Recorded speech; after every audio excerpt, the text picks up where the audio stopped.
నవనారసింహ క్షేత్రాలలో ఒకటైన జగిత్యాల జిల్లా ధర్మాపురి శ్రీ లక్ష్మీనరసింహస్వామి వారి అనుబంధ ఆలయమైన శ్రీ ప్రసన్నాంజనేయ స్వామి ఆలయంలో హనుమాన్ జయంతి సందర్భంగా ఆలయ అర్చకులు స్వామివారికి ప్రత్యేక అభిషేకాలు అర్చనలు నిర్వహించారు. ఆంజనేయ స్వామి వారి దర్శనానికి పెద్ద ఎత్తున హనుమాన్ దీక్షాపరులు భక్తులు బారులు తీరారు. హనుమాన్ దీక్షాపరులు కొండగట్టు అంజన్న దర్శనాంతరం ధర్మపురి ప్రసన్నాంజనేయ స్వామి వారిని దర్శించుకుని మాల విరమణలు చేశారు. ఆలయ ప్రాంగణం హనుమాన్ భక్తులు జయ జయ రామ నామస్మరణలతో మారుమోగింది.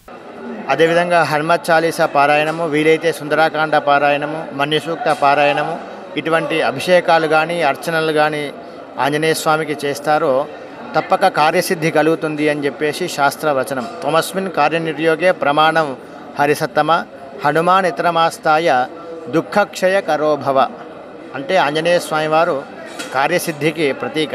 ఎవరైతే ఆంజనేయ స్వామివారి అనుష్ఠానం ఉపాసన చేస్తారో తప్పక కార్యసిద్ధి, కార్యము కాదు అనుకునేటువంటి కార్యము తప్పకుండా ఆయన ముందుండి కార్యసిద్ధి చేస్తారని చెప్పేసి ఈ శాస్త్రవచనము.